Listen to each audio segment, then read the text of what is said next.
ইরানে যুক্তরাষ্ট্র ইসরায়েলের যৌথ হামলার পর পাকিস্তান সীমান্তে জীবনের ঝুঁকি নিয়ে তেল পারাপারের সিন্ডিকেট ভয়াবহ আকার ধারণ করেছে। মোটরসাইকেলে করে পেট্রোলের কন্টেইনার নিয়ে তেল পাচার করছে চক্রটি। ইরান সীমান্ত দিয়ে পাচার হওয়া ট্রাক থেকে জ্বালানি সংগ্রহ করে বাইকাররা, এরপর দেশের বিভিন্ন প্রান্তে পৌঁছে দেয়। বিবিসির এক প্রতিবেদনে ভয়াবহ এসব তথ্য উঠে এসেছে।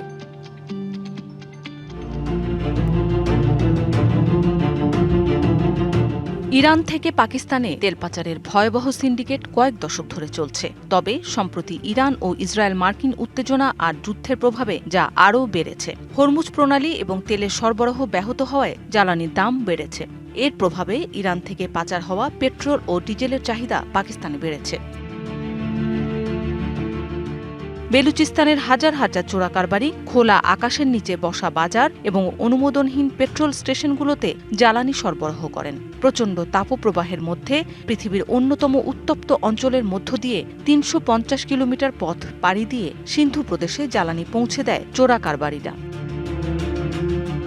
তেল পরিবহনের সময় কখনো কখনো বেলুচিস্তানের তাপমাত্রা ৫০ ডিগ্রি সেলসিয়াস পর্যন্ত পৌঁছে যায়। এতে ক্যানগুলো ফুলে নরম হয়ে যায়, ফলে যে কোনো সময় এটি ফেটে বা মুখ খুলে গেলে ভয়াবহ আগুন এবং বিস্ফোরণের ঝুঁকি রয়েছে।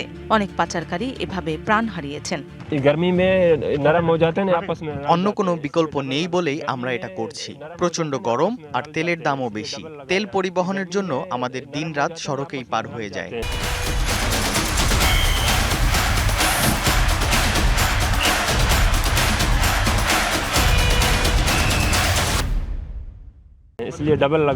পাকিস্তানের গোয়েন্দা সংস্থার ফাঁস হওয়া একটি প্রতিবেদন অনুযায়ী প্রতি বছর ইরান থেকে পাকিস্তানে $1 বিলিয়ন বা 745 মিলিয়ন পাউন্ড মূল্যের জ্বালানি পাচার করা হয়। কর্মসংস্থানের অভাবে এই অঞ্চলের অর্থনীতির জন্য এটি অত্যন্ত গুরুত্বপূর্ণ। শিক্ষিত বেকাররাও শেষ পর্যন্ত এই তেলের ব্যবসায় নামতে বাধ্য হয়।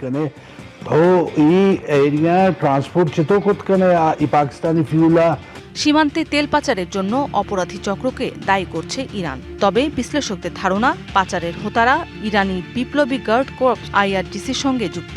মার্কিন নিষেধাজ্ঞা এড়াতেই এভাবে তেল বিক্রি করছে ইরান। মৌসুমী শান্তা, ডিবিসি নিউজ ডেস্ক।